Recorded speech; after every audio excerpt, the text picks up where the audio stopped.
Hey, welcome back to a slightly better angle. Today on the show, we are going to have Amanda the Jedi. We met each other through a mutual friend on Discord. I don't know if I should do this move. Is this bad? I don't know. Hand symbols seem bad nowadays. We met each other through a mutual friend on Discord. And we met once in LA when she was visiting. And now I'm going to have her on the show of Mildly Familiar. So let's get familiar with Amanda the Jedi. You ever been to a party where everything is going swell?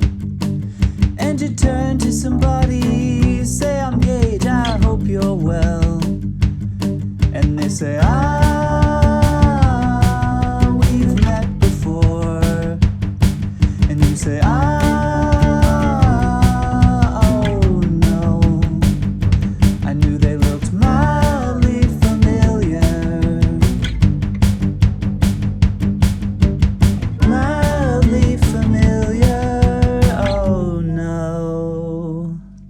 Hey everybody, welcome back to Mildly Familiar. Today on the show I have Amanda the Jedi. Welcome, Amanda. I'm mildly familiar with you. Thanks. Yeah, we are mildly familiar. Thanks for having me. I've shared some of my happiest moments with you, though, just in one day. What? When we came across the theater. That's true. Jimmy, put that up on screen. Aw, look at us. We're adorable. Yeah, it's great. I was really happy about that. I was like, oh my God, that's the theater from Once Upon a Time in Hollywood. And we weren't really looking for it either. We were just kind of walking across town. Yeah, we were looking for a Starbucks. We were just like, oh, we got time to get like a coffee or something. And I was like, do you know any good places? And you were like, Starbucks. So I was like, yeah, I'm fine with that. Let's go. And I'm just looking and I'm like, hey, that looks like that theater. And I was like, oh my God, it is that theater. That's the famous Margot Robbie Feet Theater. Yeah, the Margot Robbie Feet Theater. And then later that day or like the next day or something, I was on the behind end where you see the back parking lot of the Fox lot, which is where she drops off that hippie before that happened. So I got the full panorama. Yeah, you're a big cinema fan. I like the cinema a little bit. Yeah, it just reminded me of that Office clip where he's all like, I'm a cinephile. My favorite director is Quentin Tarantino, but still, yeah, no, I like it. It's good. Yeah, The Dark Knight and Citizen Kane. Boondock Saints. Yeah. Oh, yeah, it was. Shit. Yeah, it's like my favorite. Yeah, I think it says his two favorite movies are Boondock Saints and Citizen Kane, which are fine choices. It's okay.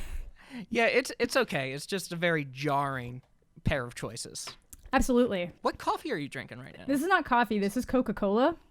I just did like a 4-hour stream and I had some coffee and I just feel like I'm really tired today. So it's like I need something with sugar to like drive things home. So I could have been fancy being like, oh, this is a custom brewed black coffee. But no, it's just acid rotting Coca-Cola. I'm drinking like Keurig coffee right now. So Beauty.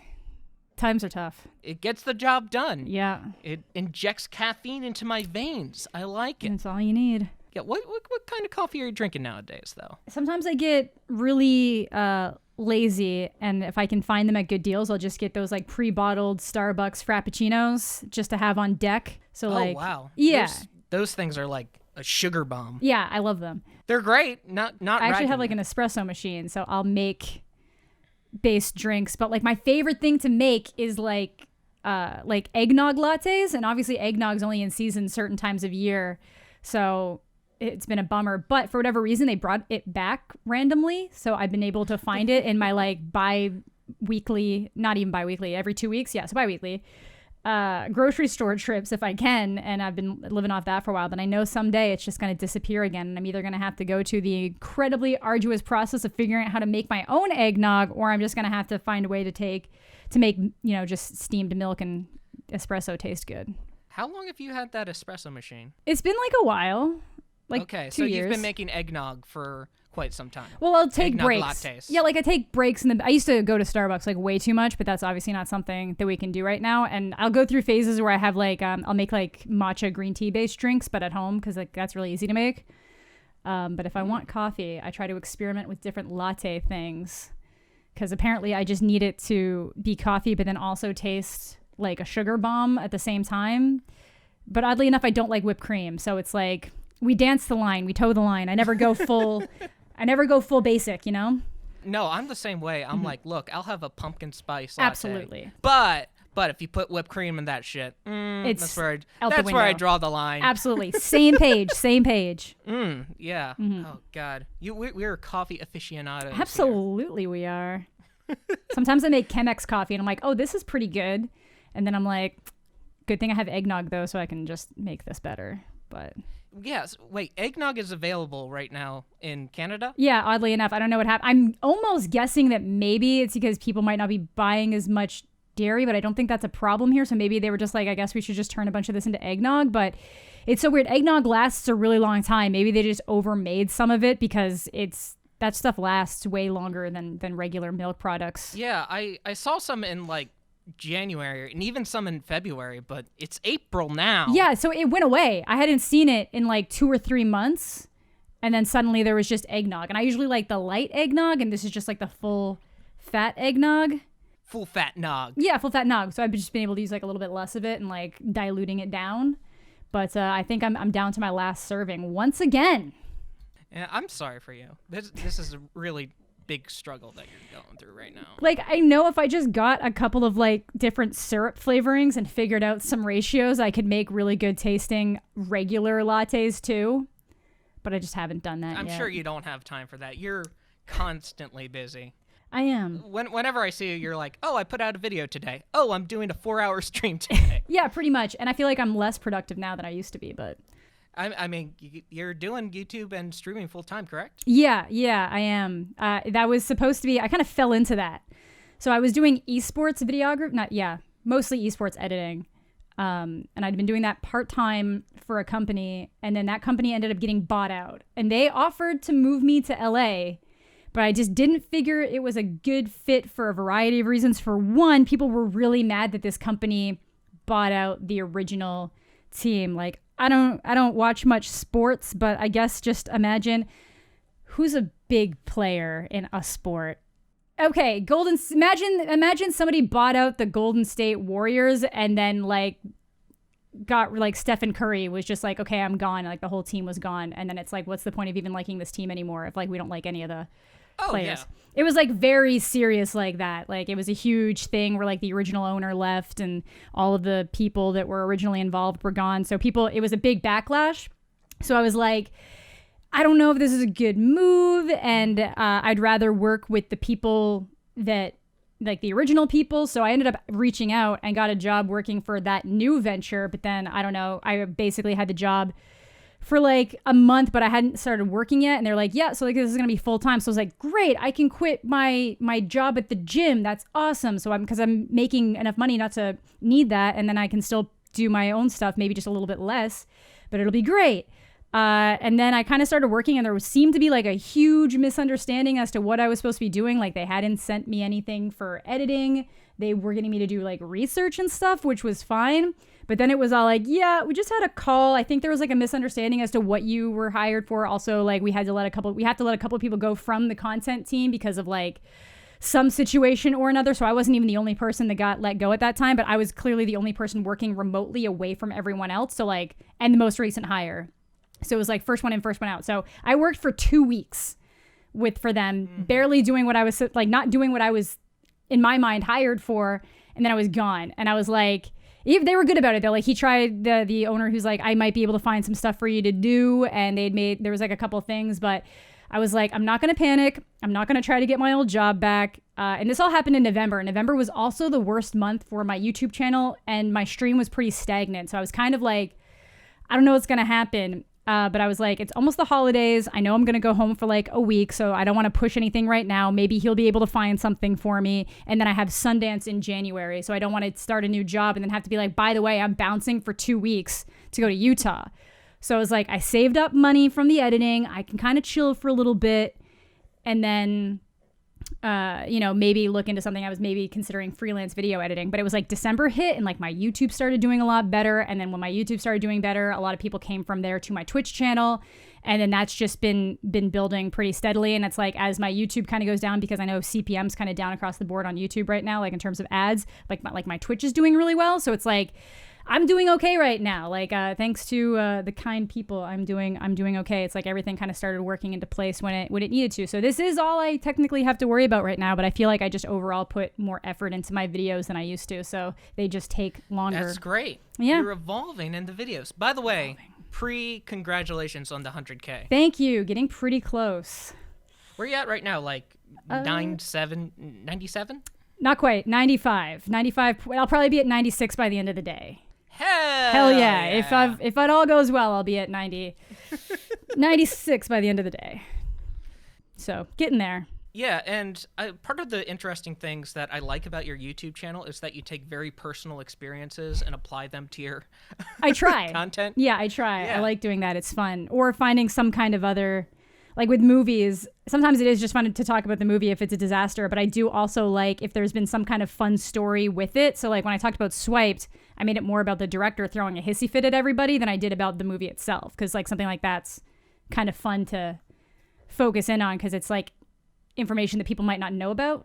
So it's fun. And hey, give me a second. Give me a second. My brain's still waking up. That's okay. It is early for you. And you just got off a stream. I did, yeah. So we're in the worst conditions possible. Absolutely, we are actually like 200%. So if this interview is bad, it's not our fault. It's the world around. It's society's fault.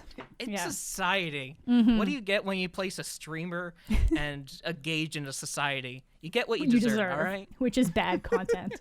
I'm joking. Which is bad content. I'm joking.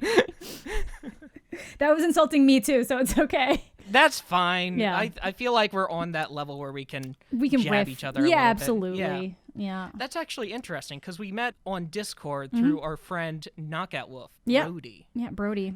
Shout out to Knockout Wolf out there. Hope you're Dumb name. Change your name, Brody. Yeah, I don't like the name. I don't like the name. I tell him this all the time. Even my mom, I asked my mom once, I was like, what do you think of this name? She was like, oh no, I don't like that. And I'm like, what about Brody Can't Skate? She was like, that's cute. And I was like, go with your Twitter name, man. Marketing from the Mama Jedi herself. Yeah, she's a precious angel, so. Yeah, we met through there. Yeah. And then I joined your Discord. And I cause all sorts of shenanigans in there. No, you're fine. You're good. I find that sometimes people say unusual things and then you come in and like break it up a little bit so then I don't feel scared to go back into my Discord. Oh, okay. So it's good. It works out. I was talking like fun shenanigans, not like drama induced. No, not you. Not you. Other people will say something. Nobody says anything bad, but every once in a while somebody says something and then you just come in and you're like, wah! And I'm like, there you go. Yeah, I'm like the hit character Waluigi from Nintendo. Yeah, exactly. Oh my god, yeah. I'm a horrible interviewer. I had like the question down and I was right up to it and I'm like, remember that one time? I cut you off. It's fine. I'm a classic Peter Griffin if you don't know. I didn't know that. So wait, are you going to stop in the middle of this and be like, like you're going to pull one of those? No, I was saying I'm more of a Peter Griffin in the reference to remember that one time that me and the celebrity did a thing? And it just goes, yeah, that's fine. That's okay.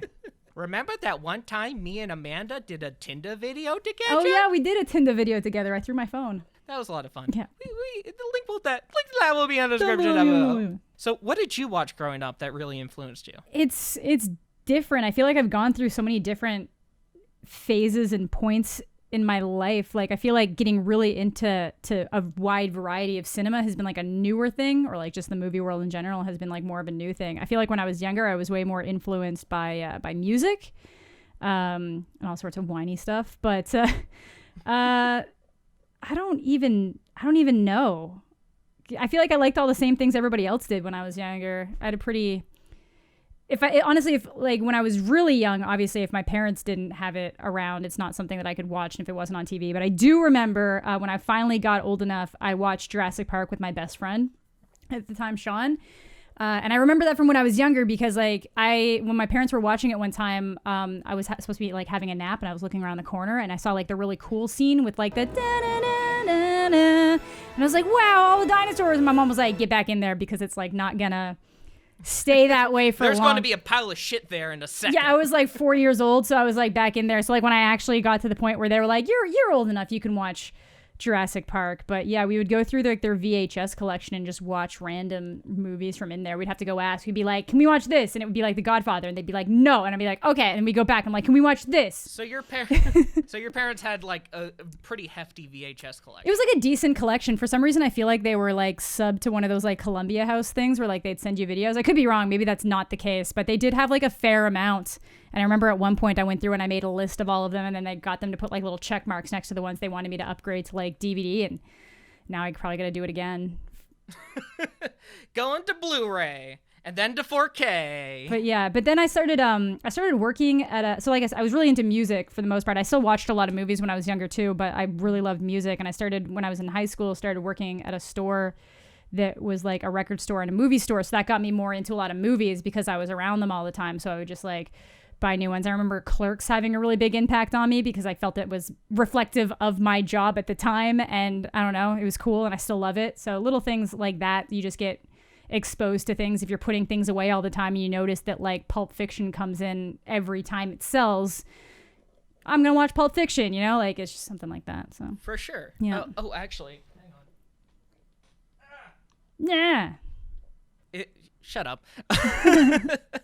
Is this what you're... Oh, hang on. You can't see it in this camera. Is this the exact same VHS that you watched? Yeah, I don't think mine had the red, because I still have the case, oddly enough. I still have the case for Jurassic Park in my bedroom at home, and I don't think it had the red bars. But other than that, but you gotta remember, I'm in Canada. So our cases also have Francais on them. Speaking of music, what are some of your favorite soundtracks to a movie?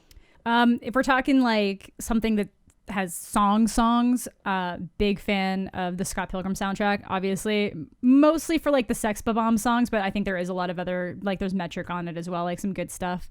That one's always bitchin'. Yeah, what's your favorite Sex Bomb song? Ooh, I never I know. say Garbage Truck for me. Yeah, I was literally about to, I think Garbage Truck, but I love hearing We Are Sex Bomb because like it's got so much energy, and it's like the intro song. I think that's no. That and Threshold are two different songs. Right? Yeah. I was gonna say Threshold because my Threshold. Yeah, I like them all. They're all great. They're all amazing. It's good. And then I really like the. I always think this is interesting because I remember the year that Social Network's soundtrack won. I was like, why did that win? Like, it's like so subtle, and like Inception came out this year and that had the big, amazing, crazy soundtrack, and it's so noticeable and you can feel it. And like now that it wasn't even like a 2-year process, I was all like, I 100% appreciate infinitely more what Trent Reznor and Atticus Ross did with the soundtrack for that than I do. Not that Inception's a bad soundtrack by any means, but that song, like the and not Scott Pilgrim, Social Network is so good. I need to watch Social Network again. Oh, it's so good. It's a great story. It is. Where it shouldn't. No, you know what? It's an okay story told really, really well. Really well.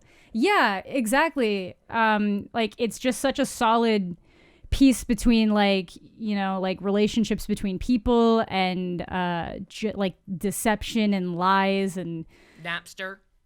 Yeah, Napster. And this movie's got everything. It's got Nine Inch Nails, Napster, Andrew Garfield, Justin Timberlake, and Dakota Johnson before she was in 50 Shades of Grey. Every Dakota Johnson movie I see that's not 50 Shades of Grey, I'm like, yeah, she's all right. She's a good actress. I like her. Yeah. But yeah, no, that movie is so good. I know the Aaron Sorkin, so he's the screenwriter. He was like, this probably could have been about a very successful brand of toaster and it would have the same impact. Like I get it's not quite the same because the fact that it was one of like the first of its kind on the internet and like building into a world that people didn't really understand what the limits and how big it was actually going to get definitely make a difference. But no, it's just an incredibly well-told story. Incredibly well-told story. Yeah, I think Tom Hooper stole their Oscar, and I am now a firm proponent of we should take away. Did King's Speech win that year? Yeah, we should take away Tom Hooper's Oscar because of Cats and give it to David Fincher. I firmly believe in that. Has David Fincher not won an Oscar yet? No, I don't think so. That's a darn crime. Yeah. I don't think so. He's been nominated for a lot, but I don't think he's actually won anything. I knew his next project for the longest time was World War Z 2. Yeah. And he's like, yeah, I just wanted to work with my buddy Brad Pitt again. I think it's supposed to be more similar to what it was like originally supposed to be. I always thought World War Z would work. Have you read World War Z? I have. It's super good. Yeah, I always thought that would work better as like a Ken Burns documentary kind of thing. To make it feel like it's like an actual documentary, but it's obviously not. Right, because that was kind of That's what the book was. framing up the It's book. different stories, different accounts of like an epidemic. Yeah. Or a pandemic. Foreshadowing. Okay, actually, I'm wrong. Curious Case of Benjamin Button won 3 awards. Social Network won 3. But I don't think he's won one for directing. I wonder if he's won for writing. No, so it's actors. It's always actors. So Brad Pitt, Jesse Eisenberg, Rooney Mara, Rosamund Pike, and Taraji. Oh, yeah, Rooney Mara was in Social Network before she was the girl with the dragon tattoo. Yeah, absolutely she was, yeah. I love those movies where you can watch them like 10 years later and be like, oh, I didn't realize person X was in that. Yes, absolutely. That's always really fun. Yeah. Shaun of the Dead was one of those movies. Oh, really? Who was in Shaun of the Dead? Martin Freeman. Oh yeah, same actually. Same. I literally watched Shaun of the Dead the other week and I was like, Martin Freeman's in this? He doesn't have much of a role. He's just kind of there. Yeah. What are your creative influences now that we're speaking like movies and YouTube and things like that? I feel like I in some way or another end up getting influenced by whatever I'm watching. And I think everybody can, you always want it to you don't want it to fall on the side of too much, but you know, it's like every once in a while I'll see something in like a comedic editing style or something in an editing style that I'm like, I like that. I'm going to try to implement that into mine. And I think it was kind of I kind of got more comfortable in the world of trying to just kind of be more funny about things. Like I like ranting, which people find funny too, but rather than always talk. For a while I was just talking about like serious things, I guess, and I kind of wanted to switch out of that and go more onto like the creative, not the creative, but just like the more like pop culture entertainment side of things, because I just find it a less stressful and a more entertaining place to be, I guess, for myself personally. So I'll still talk about stuff that's like drama related, but I don't look for it as much as I used to. Like I used to like scour news sites and be like, oh man, what big news things happening today? What big news things? Now I'm just kind of like, I want to yell about cats today. So that's what we're gonna do. But like YouTubers that I really like. So there's a lot. Like I love Gus Johnson. Yeah. He's great. He likes you back too. If you like great commentary videos, Amanda the Jedi, super hilarious, check her out. He does, which is really cool, because there was like this unfortunate thing that we kind of both, his is way better, and I'll always say, and I said it in the video that his was way better, but we realized that... Was it the guava juice thing? No, not guava juice. That's one of them, but we realized that people were doing reactions to Bohemian Rhapsody. Oh, yeah. We both realized that. And we both did the whole, like, because I found this one kid who was literally could not pronounce Queen. And I was like, you are an American white boy. In what world can you not pronounce the word Queen? In today's video, guys, I'm going to be reacting to a video that I just stumbled upon on YouTube. I honestly don't even know how to pronounce it, but I believe it's a band called Queen. So I filmed that video and then saw Gus's, so I had to add a section in my video being like, so Gus Johnson beat me to this and his is way better, so you should definitely go watch his instead. And then that became a joke in one of my other videos where I was like, Jesus Christ, Gus, like every time I go to do something, there you are. Because sometimes it happens, like I know that this was totally unintentional because I didn't know who Leon Lush was at the time, but me and him started doing the videos on extreme games at the same time. I swear to God, if I watch the rest of this video and you try and convince me that I can go to a chiropractor to heal any problem and any disease and anything that's wrong with my body, I'm going to have an aneurysm and die on camera. And his did way better than mine, obviously. I didn't know one was like, ooh, copying Leon Lush, because I think it's obviously because I hadn't seen his. There wasn't anything that was like, oh, you stole that joke. But It's kind of the nature of it. If we're all in the same area, like we're going to start talking about the same movies. We're going to start talking about the same people. But yeah, so either way, love Gus Johnson, love Eddie Burback, love watching Nerd City, but his editing stuff is like way too intense for me to even try to look up to. I'm just kind of like, must be nice. I added blur to my pan transitions. Look at these keyframes that I put in. It's amazing. Yeah, exactly. Look, they're zoomed in on my face. What about film influences? Like, if you were going to make a movie tomorrow and you're like, I want my film to feel like this movie or this director. Yeah, I think there's a difference between want and what it would end up being. I always said that if I was going to make a movie, my first movie would probably feel highly derivative of Clerks and that early Kevin Smith, but probably not as good.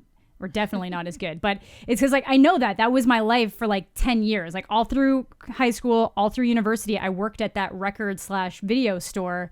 So like that is like such a large portion of my life. And those are like some of the most formative years of your life, is like what you go through in high school, what you go through in university. Those are things that stay with you forever. Like years after that, certain years just pass and you're like, I guess I did a lot of cool things there, but it doesn't feel as influential as like what you went through earlier on because, you know, everything is new back then. So I know if I wrote something, it would probably be some kind of like coming of age story that felt like Clerks a little bit. That's what I wrote a lot at the time in college. I'm like, this is a coming of age story where some guy realizes he really likes YouTube.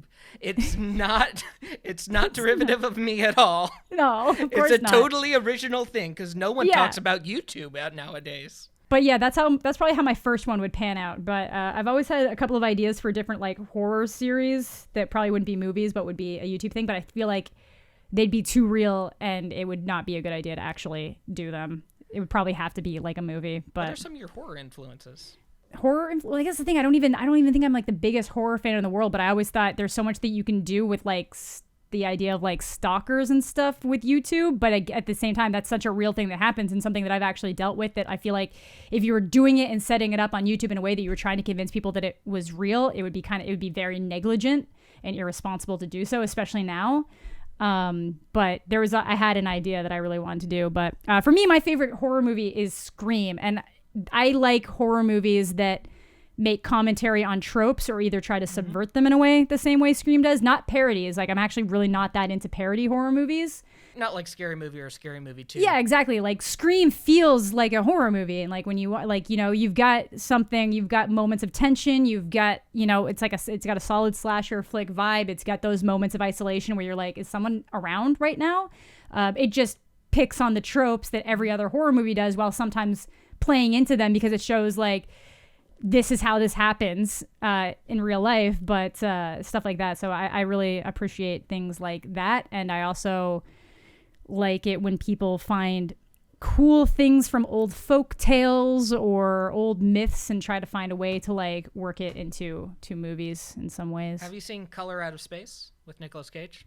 I have seen Color Out of Space. Great one. I'm mixed on Color Out of Space. I love it. That's fine. I know a lot of people do. So that's why I made a video not long ago called Why Horror Movies Suck in the New Year. I have it on the side of good ones to watch, but I'm very mixed on it. I saw that at TIFF and I just felt like Nicolas Cage made me uncomfortable before anything weird was happening. Like he goes out and he wraps his arm around his wife on the porch and I'm like, oh God. I think that's just Nicolas Cage. I know, exactly. And that's why I was like, I don't believe that this was because of supernatural forces and aliens that you're acting weird now. You were already weird and gross. Wait, he said something along the lines of like, I think your legs are the sexiest. I would marry your legs.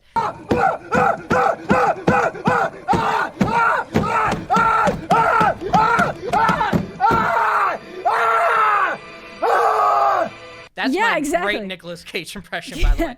Oh my Nicolas God. Cage. Well, the whole movie's like, Lavinia. And I'm like, oh my God.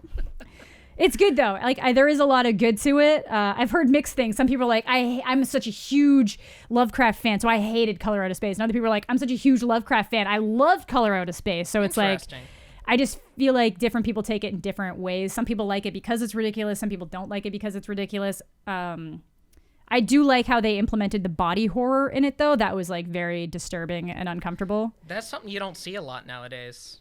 No, like, you know, the The thing. Cronenberg kind of gross pus and blood. Yeah, absolutely. And like the fusing of things, you know, the Thing kind of did that the best originally, and then it's just kind of everything's going to feel derivative of that when you do it, but it's still nice to see when done well. Actually, speaking of Scream, there's not a lot of movies that aren't like it's hard to describe. They're like parody movies, but in the way that they just commentate on it and they have their own story and not just like a straight ripoff. You don't see those a lot anymore. Yeah, like the tropes, like the something that calls on the tropes. I always forget. I always feel like I have to look it up because I always lose the word, but I feel like it might be in the description of Scream. I would say Scream is a parody of horror movies, even though it is itself a horror movie. Horror movie. I think it's well, it discusses the cliches. Oh, it's subverting the cliches, which parodies can do, and I think the way that Scream does it is good, whereas the way that so many other movies do it is just bad and kind of annoying. I like it. I like parody skits, but when it gets into the realm of like everything, to me it just starts getting to be too much, I guess. There's a really good rule on parodies that I listened to Sleepycast actually back in the day, where is if your parody isn't funny, if they don't know the material, then it's not a good parody. Yeah, absolutely. I totally agree with that. I think that the mark of it is like you can watch Scream and kind of understand that it's making fun of something when you got a kid on the couch being like, oh my God, turn around, he's right behind you. And then he's right behind him. Like that's funny. And like, you don't have to have seen Halloween to get that that's a funny joke. You don't have to get that. And then Scream again still maintains being a great horror movie. Like that opening scene with Drew Barrymore is just so good. And then the parents walk around her and she's strung up in the tree. Like, yeah. Good. It's good horror. It is. Have you seen the Evil Dead franchise? Yes. Yeah. That's my personal favorite horror series. Yeah, that one's good as well. That one's definitely good as well. It's a classic. Have you seen the series? Like Ash vs. the Evil Dead? No, I haven't. Is it good? Oh, it's so good. Okay, I'll probably check it out. I kind of like it better than the movies in some aspects. Interesting. Yeah. Army of Darkness is my favorite movie ever. And Evil Dead 2 is just like a filmmaker's film. Yeah, everyone watches it and they're like, I want to make a movie now. Yeah, absolutely. Yeah. I could talk about Evil Dead all day, but we're here to talk about you, Amanda. Amazing. My favorite topic. I'm joking. I'm kidding. My favorite topic is people around me. Around me. Yeah, exactly. So what have you been doing in your extended spare time? I thought I was going to be like this ultra productive like machine once I left the gym job. And then at first it was just kind of like, I'm going to let myself sleep in a little bit for the next, because when I worked at a gym, I had to wake up at like 5:30 in the morning to get to work, depending on like what time it started. So I was like, I'm just going to sleep for a bit because I feel like I haven't slept. So like my day used to be like, wake up at 5, go to work, get home around like 1 or 2, depending on when the shift ended, make a video or prep my next video, maybe have a little nap if I felt like I absolutely needed it, do all that kind of stuff, upload, eat, then stream, and then go to bed at like 11 or 12 p.m. And then that would be, it was a bad schedule and it's not something that you can maintain. So I kind of figured that like, man, once that's out of the way, but I kind of didn't realize how much. So I will admit I was lucky working at the gym. I worked at one of the smaller locations. I was basically there for supervision. If no one needed my help, I could kind of like figure out a video idea and maybe like lightly write down notes of what I needed and just kind of get things like that out of the way. So I could be pretty productive while I was at work with that second job. And because I was there with nothing else to do, it was easier to not get distracted from it. Now where I'm at home, it's so easy to get distracted by things. Yeah, one of my favorite phrases is like, now that you have all that freedom, it's easy not to use it. Yeah, absolutely. I am somebody who works really well when I have a lot on my plate, because my mind then has to, I have to plan out things in my mind. If I think this is when this needs to be done and I have these things in front of me that I have to do too, these are the windows where I can work on these other things. So when it's just completely open, sometimes my brain's like, well, I don't know what I should do right now. Like, so I can spend an hour deciding what I should do next, when if I had just picked one thing, I'd be an hour ahead, you know? Yeah. So I used to break that up by being like, okay, got to see a movie, gonna see it at this time, got to do this things in before. Now I can't go anywhere. So, but it's getting better. It is getting better. I'm obviously not uploading as much as I used to, but I think the quality of my videos is higher. And I feel like I'm in a position now where the videos are doing better, so I can let them breathe a little bit before I upload again. That's great. Yeah, I'm trying to get this YouTube thing off the ground, but I upload just like every 3 months or something. Yeah, it can be tough. It can be tough. So, and I went about it not necessarily in the best way. I kind of went at it as like just throw a bunch of stuff at the wall and see what starts sticking, because I was interested in so many different things. So like I had started my YouTube channel a really long time ago, then stopped. I made like 5 videos and then stopped for 10 years. So I don't even count that. And then I picked it back up and I got into like the gaming side of things. So I was doing like a lot of cut commentaries, which is where you like play a game, tell a story, cut out all the ums and ahs and then upload it. And then I kind of transitioned that into just vlogs and whatever the hell else I wanted. And then at some point I was throwing in movie stuff. And then I don't know, there was a lot of transitions on my channel that if I had just stayed in one lane, I'd probably be a lot bigger right now. But we're growing now, so that's cool. I still feel like you're trying to find your ground at YouTube wise, which isn't a bad thing. It's just you have like a wide variety of videos, topics. I do, which I like, because right now I feel like it's at least all kind of in the pop culture realm of things.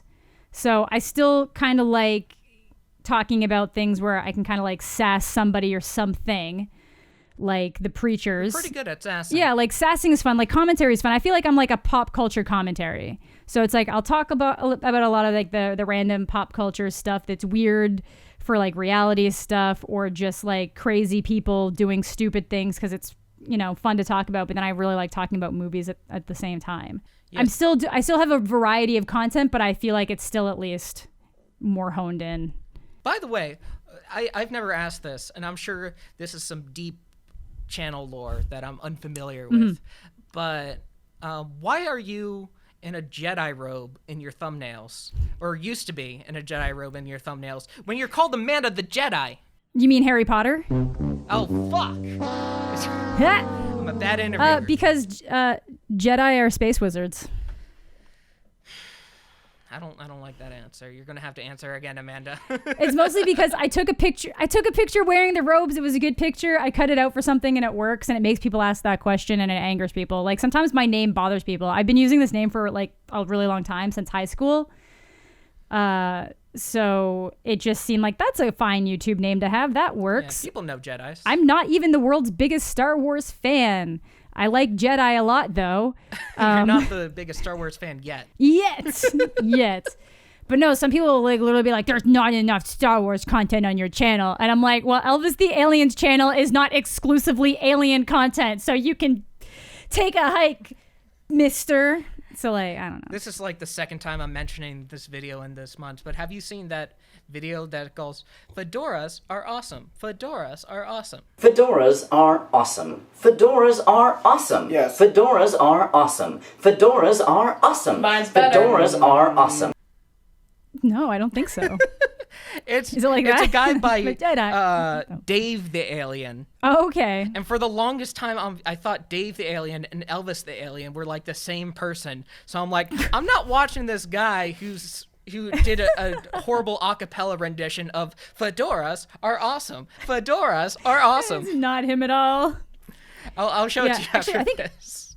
Yeah, do it. I think Elvis is actually a good example of somebody who's done almost maybe kind of similar to me, but in a different direction. So he's made videos where he just sasses other, like he'll do commentary videos on other creators, but he's started doing a lot of film content. And Mr. Gigi, you can say the same thing. They've started doing a lot of these, like going through the story of a movie, taking riffs at it here and there. And like, that's something that I do too. So I feel like it's interesting. I almost feel like that kind of content just fits in with a lot of the pop culture world now, because people just like it for whatever reason. Yeah, why do people like movies? Yeah, why do people like movies? It's more like, why do people like it when you go through the plot of a movie and make jokes about it? Like, I don't know. Jokes it's fun. are funny. I like jokes. Jokes are funny. Yeah. I do always like it if there's like a fun narrative to have, though. Like, there's just some times where directors don't react well to their movie not being taken well, when it's like, I get it, it sucks, but this is not the right reaction. Yeah, sometimes the movie narrative is more, or not the movie narrative, the narrative about the movie is more interesting than the actual movie. The movie itself. Oh, yeah. That like happens a lot. fucking the Cool Cat's a good example. Hello, this is Cool Cat. Look like a cat, but you stink like a dog. What? Yes, Cool Cat's a great example of that. And yeah, that's what I mean. That's the kind of thing where it makes it so that it bridges that gap between reviewing a movie or discussing a movie and making it like a pop culture commentary. And it bridges that gap perfectly, which is why it works so well for channels. So Epic. Yeah, I like being able to do whatever I want on my channel, though. Like, obviously it would be easier if it was just like one thing and then I would know every week like what I should do. So now I end up in situations where I'm like, well, will this video do better? And if it does better, then what not as good video should I put next to kind of like sandwich it in, because I want to release that too. So it's like a lot of mental planning. Yeah, I have a different philosophy where it's just like, make whatever you want. Fuck the people that don't like it. Yeah, that was my logic for the longest time, because I wanted people to be around for me, not necessarily what I was doing, and I still want that to an extent. But at the same time, if YouTube tells me, hey, you made a video about, this topic like 2 years ago and it's trending again, and if I can find a way to make another video about that, you bet your ass I'm gonna do it. Because that means that if people are subbing from that other video, they're gonna get recommended this one too. So it's like, it's just dumb not to. Yeah, no, it's you gotta play the YouTube game at least a little bit. A little bit. I'm not good at it though. That's the sad part. Like, there's some people. I mean, hey, we're all still figuring it out. Except for Let's Play channels. Let's Play channels got it down pat. They got it down pat. They're good. I feel, that's the only thing though. It's like, I'm still trying to maybe find my footing or figure out what I'm the happiest doing. But like, I wouldn't upload gaming content to my channel right now, for an example. Like, that's officially a door that I shut on this channel. Might put it on another one, but I would not do any kind of gaming content on this channel. Yeah, even though you're a gamer girl. Gamer girl. I'm barely though, because all of these people are coming to my Twitch, they don't want to watch me play games. They just want it to be like this. They want it to be a conversation, which I'm totally fine with. Because for a while, I hated every people would kill game that to be in that position. Yeah, I hated every game for the longest time, and I wasn't growing, and everything sucked. And I was like, I just want to sit and talk. And now here I am. Is that a category Twitch put, not recently, but somewhat recently, the just chatting one? Yeah, because it used to be IRL, and then there was like a debate as to whether or not is IRL just sitting and talking, or is it going out and doing things. So now there's IRL, just chatting, podcasts. There's a couple different talk shows. There's a couple different ones now, depending on what you're doing. Just chatting, you obviously get a lot of trolls, but I'm fine with them. Yeah, sorry about that. They're usually all very lazy. No, it's always like the lazy ones that just try to get you to say like racial slurs with their names, and I'm like, do you think I'm new? Do you think this is my first day on this website, you little stain? Trolls, you gotta get a little more creative, guys. You gotta change up your tactics a little bit. Yeah, they do. Well, they can't, because they're kids that would be in school but aren't right now. Well, maybe that's how they use their time to educate themselves in trolling a little bit. Probably pick up a thesaurus. Thesaurus comments. Someone was like, I do not appreciate your frivolous laudations, so why don't you make a movie? And I'm like, are you trying to say a word different than laudations? Because like, that means complimenting something. So you're saying that I'm just frivolously saying something's good? I didn't know that was even a thing. And that means, yeah, and I'm like, and that means I can't talk about movies unless I've made a movie? Or do you mean a different word and you're saying I can't just shit on a movie without having made a movie myself? Because both of your comments are stupid, but like the way you have it worded right now literally makes no sense whatsoever. They didn't answer. I asked. I was like, do you mean a different word, or do you literally mean I can't talk about a movie I like without having made a movie? Because I'm going to tell you, that's kind of half the market out there, is someone saying that movie was really good. And someone's like, cool, I'll watch it. I wouldn't even say that's half the... I would say that's like 80%. And honestly, when you shit on movies sometimes, that makes people want to watch them. That's true. Like, there are so many... there's crappy Netflix movies that no one would watch if some random YouTuber hadn't been told, like, this movie sucks. Or if a director didn't go out of their way and try to restrain it all. Like, now I gotta see this shit. Exactly. Yeah, exactly. So that's the thing. Like, a lot of the times that's the only reason people end up watching some of these movies. And I'm not necessarily, and I try to do a mix. Like, yeah, I make fun of a lot of movies, but I try to throw in positive things too, or like I talk about things that I do recommend, and I want to do a little bit more of that. But it's just like, obviously the negative stuff tends to do better, or the stuff that you can make funny does better. It's just a way. But no, like even like that negative stuff, like people were like, I know you just said Cats was really boring and you hated it, but I've never been more interested in watching something before. And I'm like, no, please, this is the one time I'm actually just telling you, please don't. Every other movie I've mentioned, Tall Girl, go for it. It's from Academy Award-winning director Tom Hooper, so it must be good. Yeah, and he should have his Academy Award taken away. They thought this was going to win Academy Awards. That's the sad part. Yeah, they 3,000%. They told everybody involved, being like, this is going to be like the big thing, like, you know, the people will be talking about Star Wars, but the artists will be talking about Cats. Yeah, no, I've passed Cats, or the Universal lot, and they had Cats poster everywhere when it was coming out, and they're like, this is the next big musical. This is Les Mis, but hyped up on heroin. Yeah, catnip. Oh my God, that would have been a better joke. Okay, can we start this? It's okay. Can we start this interview over so I can say catnip at this specific point? Gotcha. Yeah, let's go again. Yeah. Well, I think we should be wrapping up. Oh my God, yeah, we took up a good. This always happens on this show. I have a genuine good conversation with someone, and then it just goes on too long. Yeah, can't get too familiar. Just need to be a little bit more familiar. But yeah, thank you so much for coming on the show. No, thank you so much for having me. This was fun. Yeah. Hey, what can we expect next from Amanda the Jedi? That's a good bumper. Oh man. You're making a movie. You're doing a Twitch channel. You're signing a Netflix series right now.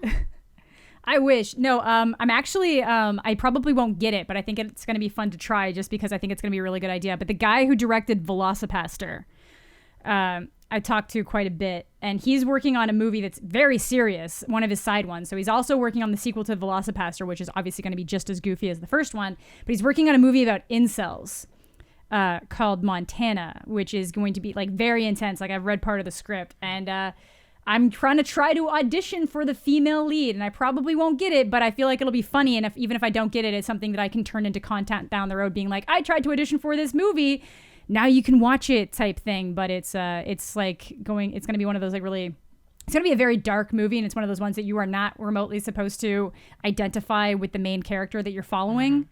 So that's something different. Other than that, it's going to be more of the same as making videos on my channel about things and stuff and movies and Twitch streaming. Good stuff, Amanda. Good stuff. I appreciate it. Oh, ooh. Here's a good question. Can you make a cool thumbnail face like, ah! Hell yeah, clickbait, baby. Yeah, exactly. There, you got like 3 to choose from, so yeah. Well, thank you so much, Amanda the Jedi. And now I am slightly more familiar with Amanda the Jedi.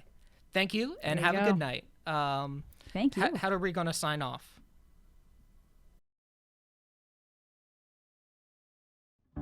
Thank you so much for watching. If you like this video, leave a like and please subscribe. Special thanks to Amanda the Jedi for coming on. Give her a subscribe as well. And if you really, really like what I do, check out my Patreon for some exclusive stuff. Yeah, I'm not really good at wrapping up these videos, so I'm gonna do a wrap. That's the wrap.